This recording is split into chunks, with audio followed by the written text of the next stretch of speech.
Hello दोस्तों, मैं रजनीश पटेल। आप सब लोग स्वास्थ्य एवं आपका दिन शुभ हो। मैं आज आपको बताने वाला हूँ कि महाकुंभ की तैयारी ज़ोर शोर से चल रही है। प्रयागराज में महाकुंभ का आयोजन होना सुनिश्चित है, जिसमें करोड़ों श्रद्धालु मौजूद होंगे। हम आपको ज़रूर महाकुंभ के बारे में जानकारी देंगे।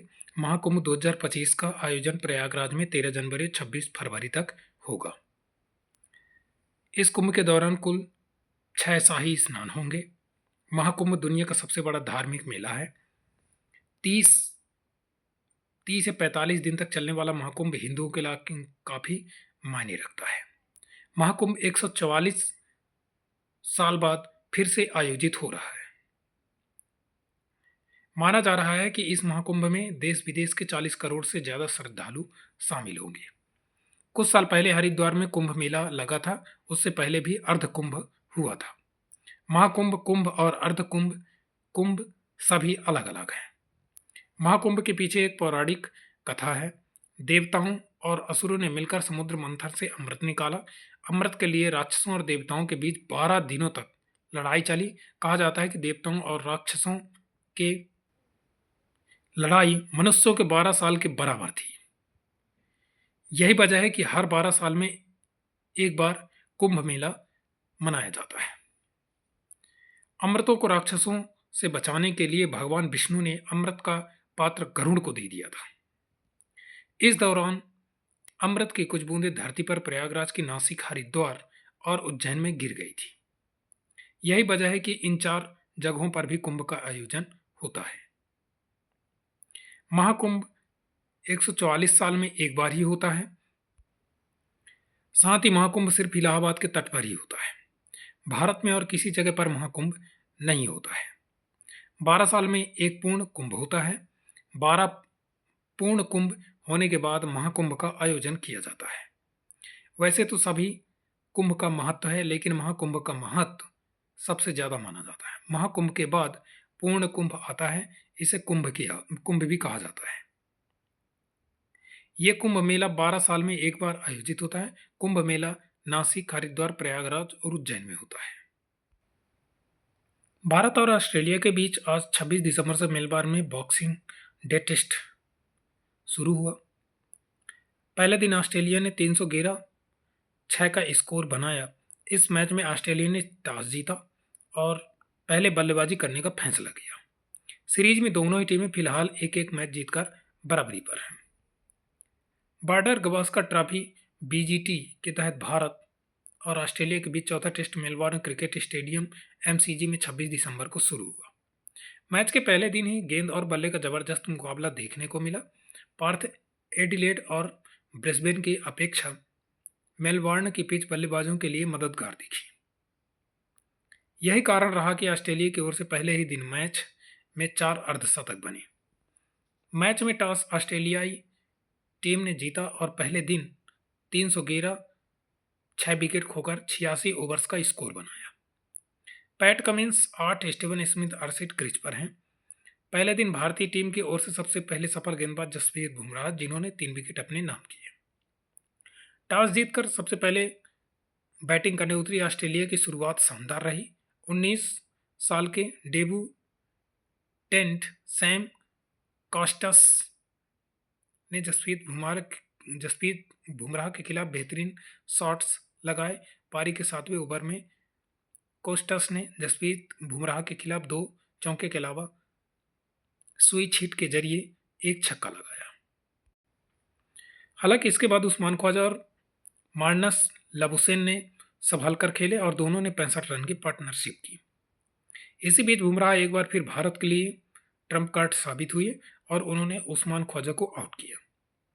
इसके बाद भारतीय टीम को फिर से तीसरा विकेट लेने के लिए लंबा इंतजार करना पड़ा, लेकिन इस मैच में खेल रहे वशिंगटन सुंदर ने मार्नस लबुशेन को अपनी फिरकी में फंसाकर निपटाया। 237 के स्कोर पर जहां लबुशेन 72 रन बनाकर आउट हुए, वहीं ट्रेविस हेड 0 पर बुमराह की गेंद पर क्लीन बोल्ड हुए। हेड जब आउट हुए तो ऑस्ट्रेलिया का स्कोर 240 4 विकेट हो गया। बुमराह ने कुछ देर के बाद ही मिचेल मार्श को भी सस्ते में निपटा दिया। जब एक बारगी को लगा ऑस्ट्रेलिया की मजबूत रही है, तब से आकाशदीप ने नई बॉल से एलेक्स केरी को 31 रन पर पंत के हाथों कैच करवा दिए। कोहरे में धीमी हुई ट्रेनों की रफ्तार। अवध एक्सप्रेस, लखनऊ मेल समेत दिल्ली में आने वाली 18 ट्रेनें हुई लेट। घना कोहरे के कारण दिल्ली के विभिन्न हिस्सों में दिल्ली में आने वाली 18 ट्रेनें देरी से चल रही हैं। इसमें अवध असम एक्सप्रेस, लखनऊ मेल व सत्याग्रह एक्सप्रेस भी शामिल है।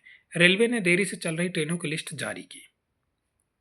देश की राजधानी दिल्ली में कोहरे का कहर शुरू हो गया है। बुधवार 25 दिसंबर को घने कोहरे से कई उड़ानों पर भी असर देखने को मिला है।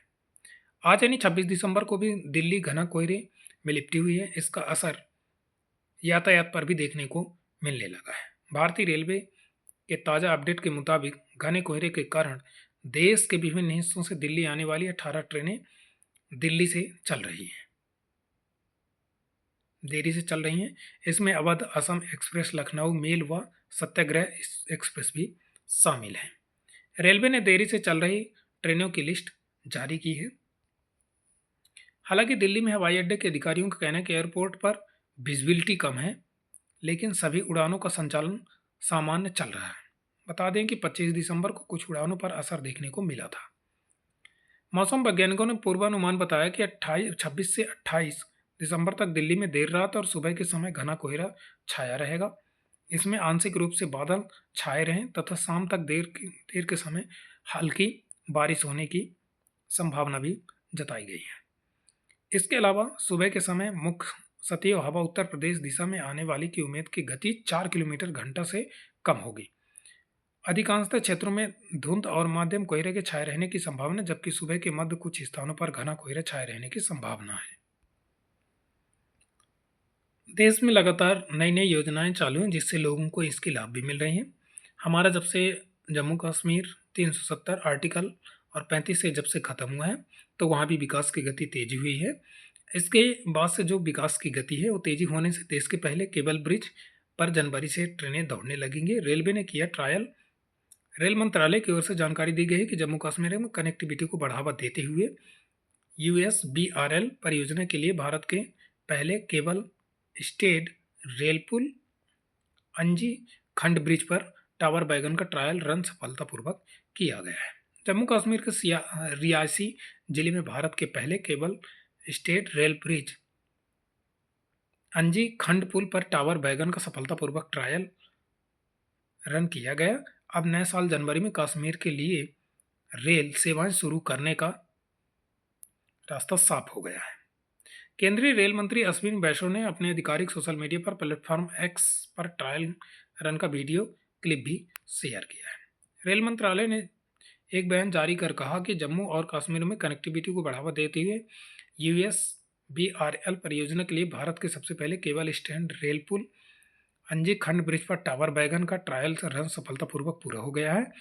अंजी खंड पर रेलवे पुल का काम पिछले कुछ महीने में पूरा हो गया था। पुल के पूरा होने पर प्रधानमंत्री नरेंद्र मोदी ने भी इसकी सराहना की है। उधमपुर, श्रीनगर और बारामूला रेलवे लिंक USBRL परियोजना का उद्देश्य कश्मीर घाटी और देश के बाकी हिस्सों के बीच रेल संपर्क प्रदान करना है।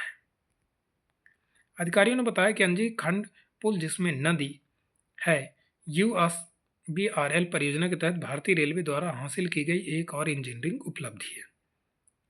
असली इंजीनियरिंग चमत्कार के रूप में वर्णित इस पुल के पार्श्व और मध्य भाग में 48 केबल हैं। उन्होंने बताया कि इस खंभे का काम 2017 में शुरू हुआ था और यह संरचना अपनी नींव के स्तर से 191 मीटर ऊपर है।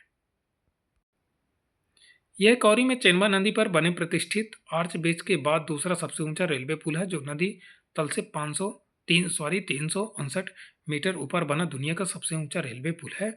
आर्च ब्रिज पेरिस के एफिल टावर से 35 मीटर ऊंचा है।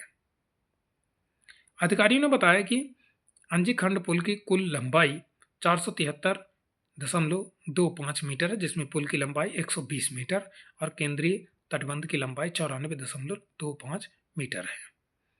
मैं आपको ऐसे नई जानकारी देता रहूँगा दोस्तों। आप हमारे चैनल को शेयर एवं सब्सक्राइब जरूर करें। आपका बहुत बहुत धन्यवाद।